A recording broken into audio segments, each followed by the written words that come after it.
Welcome to Love by Design, the podcast for high achieving women who are ready to stop performing for love and start building it from truth, from alignment. Welcome back to Love by Design. My name is Joan. Welcome. So today I want to talk about a very exciting reality TV show, and that is Love is Blind. So if you're a seasoned watcher like I am, then you know that Ohio just wrapped. And the reunion, phew, what a reunion. I've watched every single season of Love is Blind, all 10 seasons from all the different countries, the US, the UK, Brazil, Sweden. I have seen it all. And here's what I can tell you with absolute certainty. The show doesn't work. There, I said it. But it's entertaining, so we keep watching. And here's what I see season after season. It's the same patterns. So you have physical attraction that derails connection once those beautiful doors open. We see a lot of compatibility issues that were typically ignored in the pods, but when it came to real life, explosion. And then we also saw people shape shifting to fit what their partner wants because, again, the goal is to be married, right? And then we see a lot of the timeline pressure overriding truth as everyone is trying to get that proposal in the 10 days that they're in the pods. And so it always ends the same way. Well, most of the time. Sometimes it's a no in the pods and people go their separate ways. And for some, it's been no at the altar.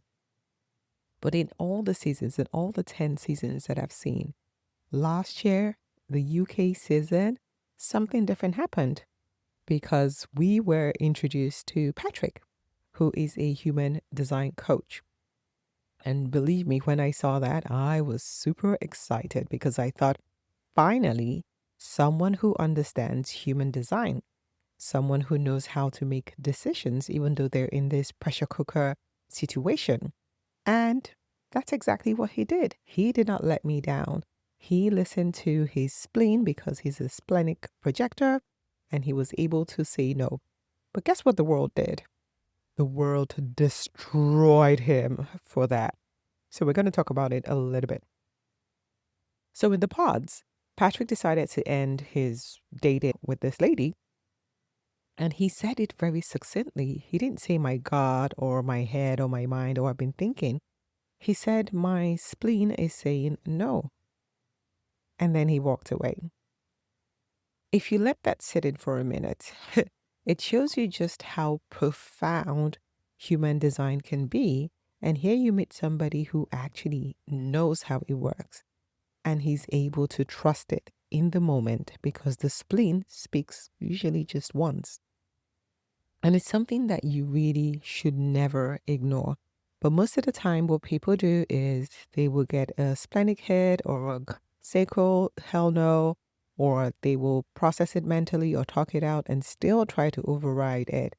So they keep dishonoring their authority throughout the show and they rush to say yes in the pods or they rush to go on the honeymoon and then they get to the altar. Some people even go ahead and get married.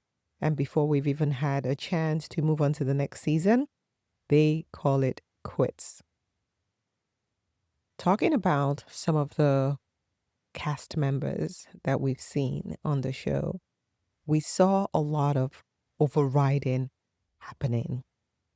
A lot of couples who had deep emotional intimacy in the pods, even though the show clearly states that love is blind, but somehow when those doors opened, we could physically, literally see that physical attraction was very, very important. And all that connection that they felt in all the hours chatting in the pods, gone.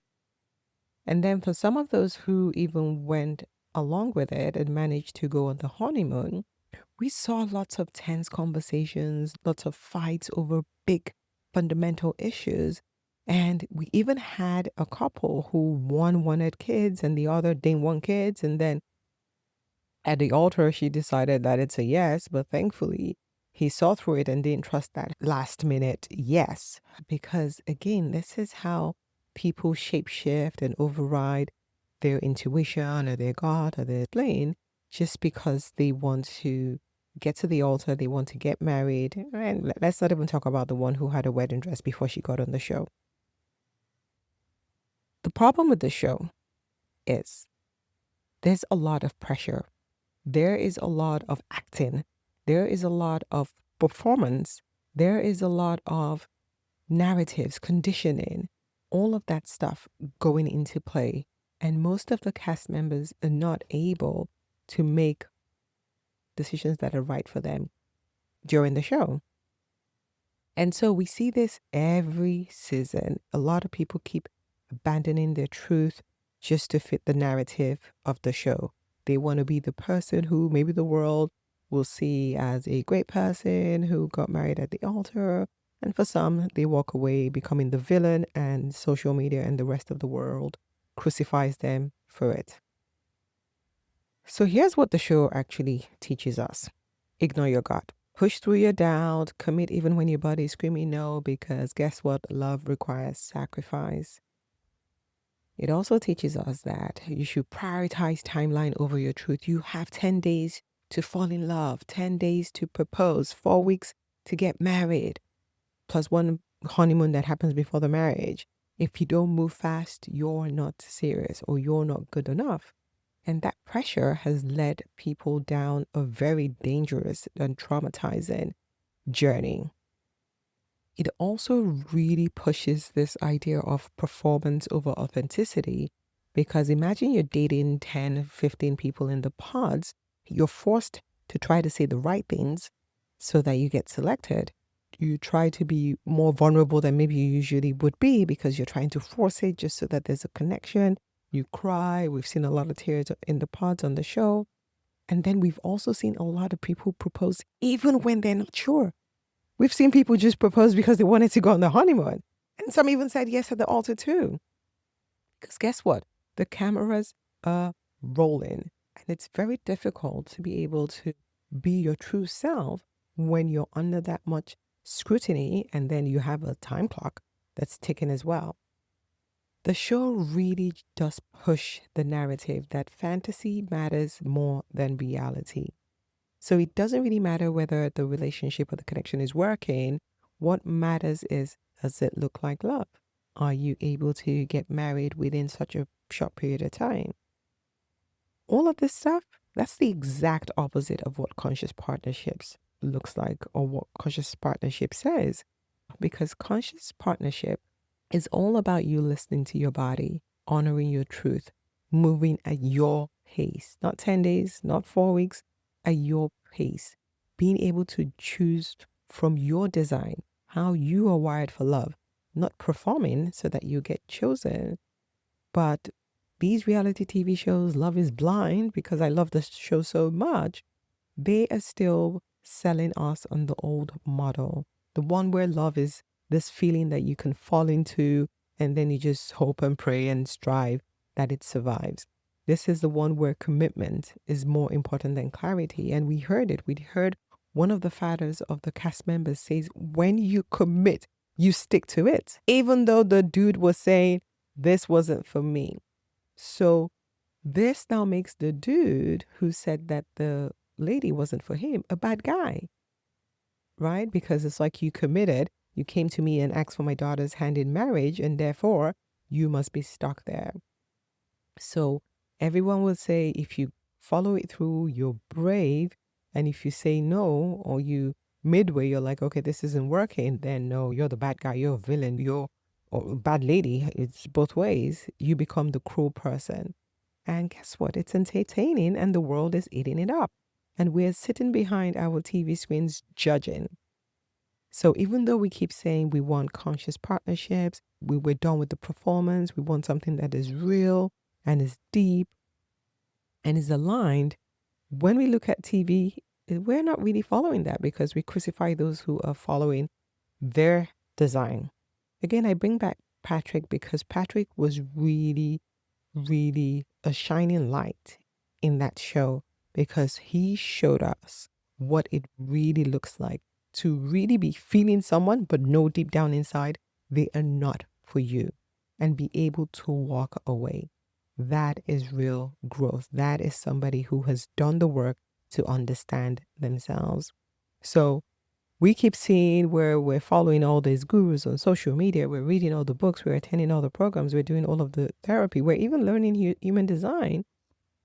But when we keep consuming these fantasies, like I talked about the Bridgerton last week, when we keep consuming these fantasies, we keep falling back into those old paradigms.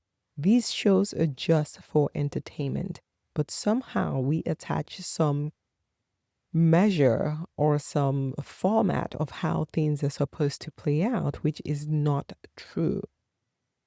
These shows are pretty entertaining and I do watch all of them, but use it for what it is for. It is just for recreational purposes. It's not the way to build a sustainable, conscious partnership.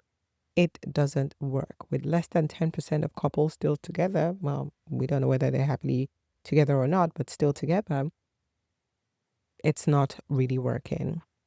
Okay, so here's the lesson that we need to learn from all of this.